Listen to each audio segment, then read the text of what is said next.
What is going on, everybody? It is Friday, July the 30th, and that means it's time for my news radar.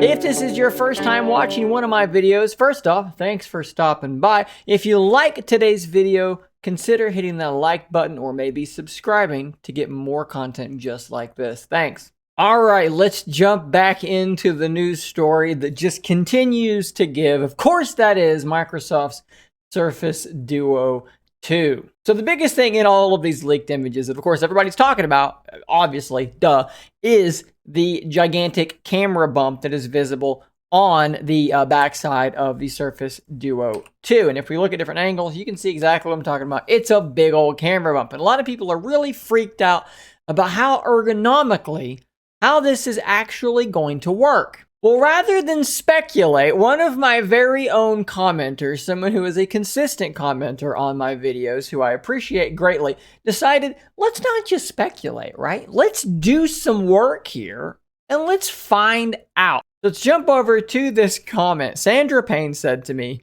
19 hours ago, she works quickly.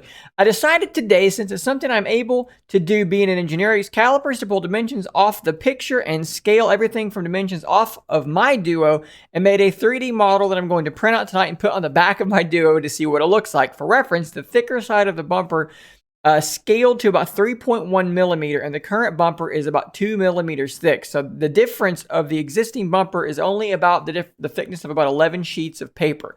And she scaled this off of the existing Surface Duo. Now we know that Duo 2 is going to be a little bit thicker. So the camera bump that I'm going to show you that she modeled might be ever so slightly thinner than the one that's actually going to be on the Duo 2, but it's going to be really, really close. So what did it wind up looking like? Well, it wound up looking like this. First off, I really like the skin. It looks very good. But this is essentially what she came up with. Obviously, the dimensions, wide and height are going to be pretty much exactly correct. And when we look at this angle here, we can get a general idea. So let's compare what she came up with here. So let's zoom in just a little bit here, get an idea of that camera bump, right? So let's keep that in memory, and then let's punch in here. What do we think? How close do we think that looks? How close do we think this looks? I think it looks reasonably close. Like I said, this may wind up being slightly thicker because Duo 2 itself is slightly thicker. But it's pretty damn close. So then what does this mean whenever the device is actually closed over into phone mode? That's the difference that she found. That is the amount of space added from being in phone mode with the bumper on to with that camera bump there. So I got to double down on this. Are we talking about some colossal, massive difference from simply having used the Duo in the past with the bumper on? No, I don't think we are. And I think that this illustrates it extremely well. Again, it may be, instead of being 11 sheets of paper, maybe it's 20. It might be just a little bit more than that. But from my understanding of Duo 2's thickness, it's not a big difference. So this is going to be pretty damn close to what we're actually going to be dealing with on Surface Duo 2. So I want to say, colossal, massive thank you to Sandra for doing this and for being willing to send it to me and for allowing me to talk about it here on News Radar. Hopefully you guys found that as interesting as I did. I cannot wait to have the real thing in my hands. And just to answer a couple of more Surface Duo 2 camera bumper related questions, this Twitter user posted this image where they basically did a mock-up of what it would be like if you had a big divot, a big hole on the other side of the Duo to allow phone mode. This is why that's not happening.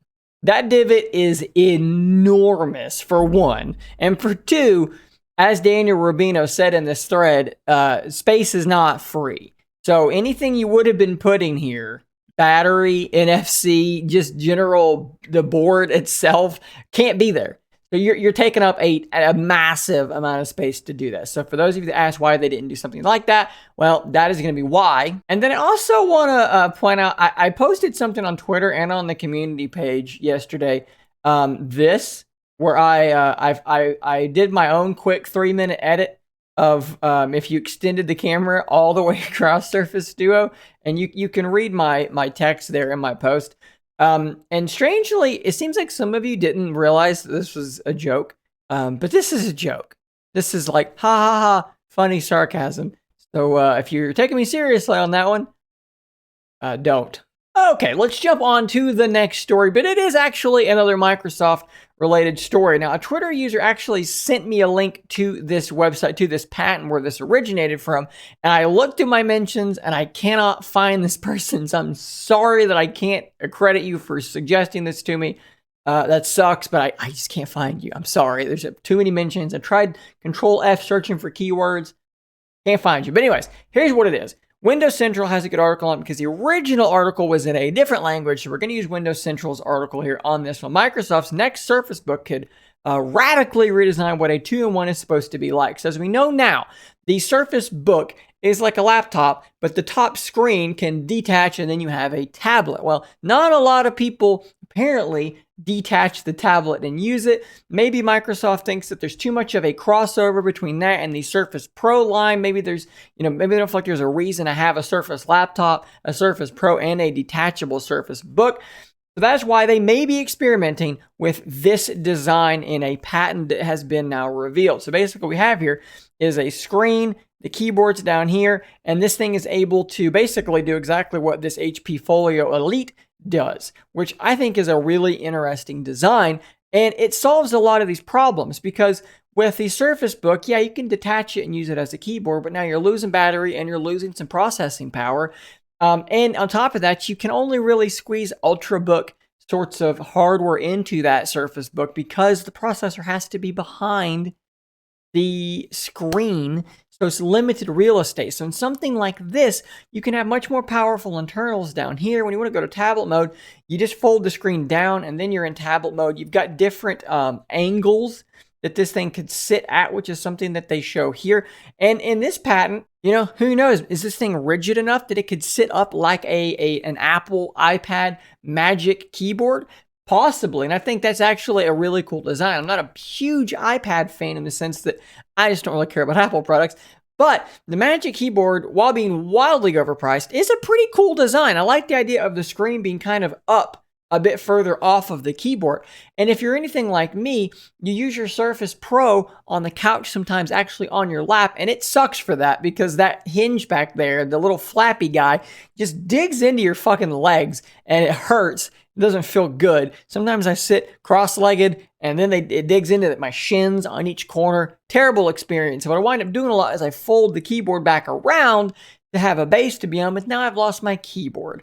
So something like this would fill all those niches and it would do it, I think, in a really good way. Now, we don't know that this is exactly what they are doing. And we don't have confirmation that this is what's happening, although there are rumors that they're doing something with the Surface Book, that they're about to redesign it. So perhaps this may be where they're going. For those of you guys and gals that wanted to test out Windows 11 but didn't want to go into the Insider dev channel, you want to stay in the beta channel, you now can get your hands on Windows 11 because the first preview build, 22,000.100, is in the beta channel. Now, this is a release that was in the dev channel just a little while back, and actually I've already talked about all of the changes that were in this in a prior news radar. So this isn't, I'm not going to sit here and go over the changelog necessarily because I've already done this.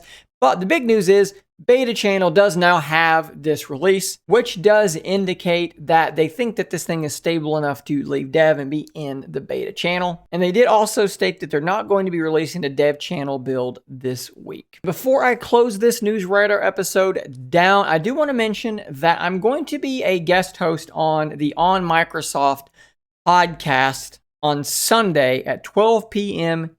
Eastern Time. And as you can see here from this text here, we're going to be talking about Surface Duo 2 and some other good stuff there. So if you want to check that out, I will have a link to it in the description to their YouTube channel where it will be posted, as well as to onmicrosoft.com so that you can check it out there. So guys, thanks for making it to the end of today's video. If you want to catch the next episode of News Radar, I do release them every Monday and Friday. Thanks to whoever it was that dropped me a rather large donation on my Flatter account. Thank you so much for helping support my channel and my dream. Thanks to all of you who have supported this channel over the last several months. Stay tuned for more content just like this. And until next time, stay nerdy, my friends.